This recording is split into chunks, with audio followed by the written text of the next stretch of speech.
Good morning all. मैं नीलेश। तो हम आज से देखेंगे पर्यावरण। पहले सबसे पहले बात तो ये कि पर्यावरण का हमारे जो एग्जाम पॉइंट ऑफ व्यू से कितना इम्पोर्टेंट है, इसके कितने क्वेश्चन आते हैं एग्जाम में, और ये किस किस एग्जाम के लिए बहुत ज़्यादा महत्वपूर्ण है। तो सबसे पहले बात करते हैं यूपीएससी की। तो यूपीएससी के जो हर साल 5 से 6 क्वेश्चन है, या कभी कभी वो 10 से 12 भी हो जाते हैं, वो प्रॉपर आते हैं पर्यावरण से।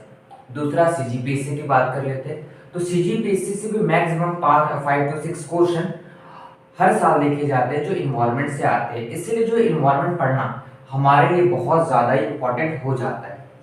तीसरा चीज़ कि जो हमारे वर्तमान में जो एग्ज़ाम होने वाले हैं, एसआई, सीजीव्यापम और ईडीओ, सभी में पर्यावरण से कुछ ना कुछ लगभग एक दो क्वेश्चन हो सकते हैं। वो करंट अफेयर्स के है, हो सके वो सिद्धांत से है, हो सके वो अन्य जगह जैसे प्रदूषण वगैरह से है।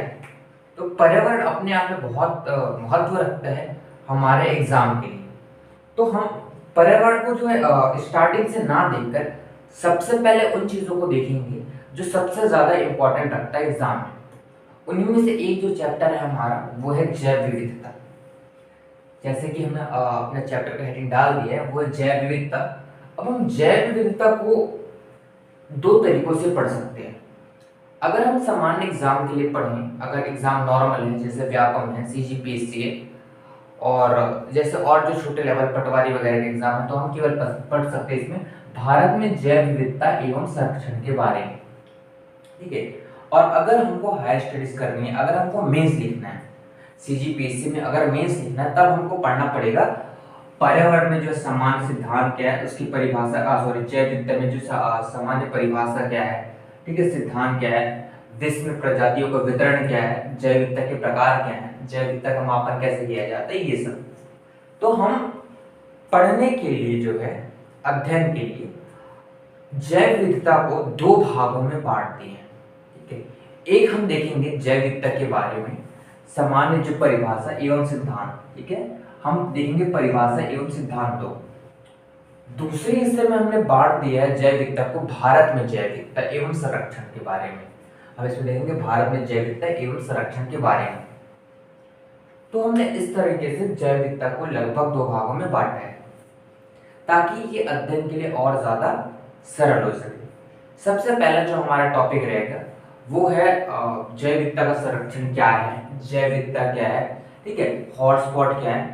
तो अगर हम एक सिलेबस से एक विषय सूची बना ले, एक तो कि हमको पूरे जैव विविधता चैप्टर में क्या क्या पढ़ना है, तो हमारे लिए पढ़ना बहुत ज़्यादा आसान हो जाता है। कोई भी जो सब्जेक्ट में है, अगर हम कोई चैप्टर पढ़ते हैं तो कौन कौन से टॉपिक हमको पढ़ना है, अगर हम ये सिनॉप्सिस बना ले स्टार्टिंग में, तो पढ़ना हमारे लिए बहुत ज़्यादा आसान हो जाता है और याद करना उतना ही ज़्यादा आसान हो जाता है। तो हमने जैसे सिनॉप्सिस में बनाया है कि हम देखेंगे कि क्या क्या चीज़ को जो है हमको कवर करना है। तो हम सबसे पहले देखेंगे जैव विविधता की सामान्य परिभाषा देखेंगे। अब इस सामान्य परिभाषा के अंतर्गत हम दो और परिभाषा देखेंगे। सीबीडी के अनुसार जैव विविधता क्या है, यूनेस्को के अनुसार जैव विविधता क्या है, ये सारी चीज़ों को देखेंगे। तो एक हम इसको बोल सकते हैं सामान्य परिभाषा और एक है सैद्धांतिक परिभाषा। ठीक है। जब भी हम सीजीपीएससी मेंस की बात करते हैं, अगर हमको मेंस लिखना है, तो अगर हम लिख देंगे कि सीबीडी के अनुसार जैव विविधता डॉट डॉट डॉट डॉट ये, तो सीधा सीधा इसका असर ये पड़ता है कि सामने वाला जो चेकर ये सोचता है कि नहीं, इसको तो परिभाषा याद है, वो भी सीबीडी के अनुसार। ठीक है। तो हम बहुत ज़्यादा और अच्छे क्लास सकते हैं मेंस के पेपर में। दूसरा में अगर हम देखें तो विश्व में प्रजातियों का वितरण, ठीक है, विश्व में प्रजातियों का वितरण बोलने का अर्थ है यदि विश्व में 100% प्रजातियां हैं, ठीक है, इसमें मनुष्य भी शामिल है, जीव है, पादप है, जंतु है, सब। तो इसका वितरण क्या क्या है अलग अलग जगहों में, ठीक है, जैसे कवक कितने प्रतिशत हैं, मनुष्य कितने प्रतिशत हैं, मनुष्य कितनी प्रजातियां हैं, इसके अलावा स्तनधारी की क्या प्रजातियां हैं, सरीसृप की क्या प्रजाति है, ये सारे का वितरण हम देखेंगे एक साथ जो है प्रजातियों के वितरण। प्रजातियों के वितरण के बाद हम जो अगला हमारा टॉपिक रहेगा वो रहेगा जैव विविधता के प्रकार। जैव विविधता कितने प्रकार के होते हैं, जैसे अनुवांशिक हो गया, प्रजाति हो गया। तो हम देखेंगे कितने प्रकार के जो है जैव विविधता पाए जाते हैं। या हम उसका किस प्रकार वर्गीकरण करते हैं। जब हम देखेंगे जैव विविधता के प्रकार, उसके बाद हम देखेंगे जैव विविधता का जो मापन है वो किस प्रकार किया जाता है। हमारा जो अगला टॉपिक रहेगा वो है जैव विविधता का मापन, जिसमें हम अल्फा, बीटा, गामा इन सबको देखते हैं। इसमें देखेंगे प्रजाति समरूपता क्या है, प्रजाति एकरूपता क्या है, वो सारे जो टॉपिक्स को हम कवर करेंगे। तीसरा जो है ये अभी बहुत ट्रेंड में चल रहा है यूपीएससी के लिए कि जैव विविधता की सेवाएं। तो इसमें देखेंगे जैव विविधता में से हमको क्या क्या सेवाएं मिलती है, ठीक है। इसके बाद हम देखेंगे तप्त स्थल या हॉटस्पॉट, कि एक क्षेत्र को तप्त, ठीक है, हॉटस्पॉट क्या है या तप्त स्थल क्या है हम ये देखेंगे। तप्त स्थल या हॉटस्पॉट को नॉमिनेट करने के लिए क्या क्या क्राइटेरिया है ये देखेंगे। इसके बाद हम ये देखेंगे हॉटस्पॉट में, ठीक है, कि भारत में कितने हॉटस्पॉट हैं, वर्ल्ड में कितना हॉटस्पॉट है, अभी जो नवीन हॉटस्पॉट ऑस्ट्रेलिया में खोजे थे वो कौन कौन सा हॉटस्पॉट है, ठीक है। तो सारा जो है हम एक साथ देख लेंगे जब हॉटस्पॉट पढ़ेंगे। जैसे क्या है हॉटस्पॉट एक संरक्षित क्षेत्र है, वैसे ही है महाजैव विविधता वाले देश, ठीक है। इसको भी वर्ल्ड के द्वारा जो है नॉमिनेट किया जाता है। वो महाजैव विविधता क्या है, महाजैव विविधता वाले देश कौन कौन से हैं, वो हम एक साथ देखेंगे। इसके बाद जैसे जैसे हॉटस्पॉट होता है संरक्षित किया जाता है, वैसे सागरों को भी संरक्षित किया जाता है। सागर के कुछ क्षेत्रों को, उसको बोलते हैं होप स्पॉट, ठीक है। और ये मिशन ब्लू के तहत होता है। तो हम ये भी देखेंगे कि किस किस जगह को संरक्षित किया गया है, क्या भारत में मिशन ब्लू के तहत किसी क्षेत्र को संरक्षित किया गया है या नहीं, ये सारा चीज भी देख लेंगे। उसके बाद जो हमारा अगला जो विभाजन है वह भारत में जैव विविधता एवं संरक्षण। तो भारत में जैव विविधता एवं संरक्षण में हम सबसे पहले जो चीज जो देखेंगे कि भारत के जैव भौगोलिक क्षेत्र, मतलब ये है कि भारत को कितने जैव भौगोलिक क्षेत्रों में बांटा गया है। सबसे पहला हम टॉपिक ये देखेंगे कितने क्षेत्रों में बांटा गया। दूसरा जो हमारा टॉपिक रहेगा भारत में जैव विविधता का संरक्षण किस प्रकार किया जा रहा है। जैसे यहाँ पे मैंने लिख दिया है कि भारत में हम जब भी जैव विविधता का संरक्षण देखेंगे तो दो भागों में देखेंगे, एक है स्वस्थानीय संरक्षण और एक है बाह्यस्थानीय संरक्षण, ठीक है। अब क्या है, जब जैव विविधता का संरक्षण भारत में किया जा रहा है, तो भारत में जब जैव विविधता का संरक्षण किया जा रहा है तो ये किसी न किसी कानून के तहत ही किया जाएगा, ठीक है।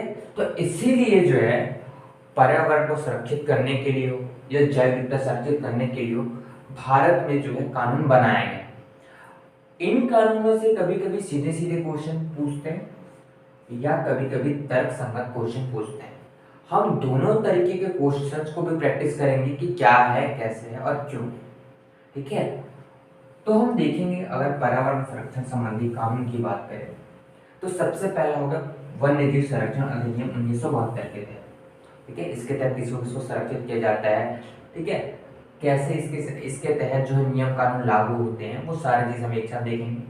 इसके बाद है वन संरक्षण अधिनियम 1980, ये क्या है, कैसे, इसको भी देखते हैं, ठीक है। इसके बाद है वन्य जीव संरक्षण अधिनियम 1986, हम उसको भी देखेंगे। और इसके बाद हम देखेंगे जैव विविधता अधिनियम 2002। इस तरीके से हम भारत में जो पर्यावरण कानून है उसको हम एक साथ देख लेंगे।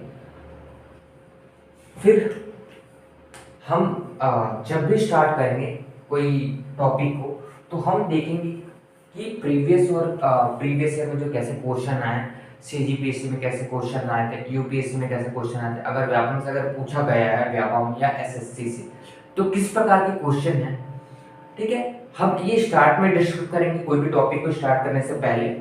देन हम क्या करेंगे कि प्रीवियस ईयर में जो क्वेश्चन है उसका एक बार प्रैक्टिस करेंगे। इसके बाद हम एक टेस्ट पेपर बनाते चले जाएंगे कि क्या क्या क्वेश्चन इंपॉर्टेंट है हमारे लिए, और इसके बाद हम ये देखेंगे कि मेंस राइटिंग कैसे करना है उस टॉपिक पे।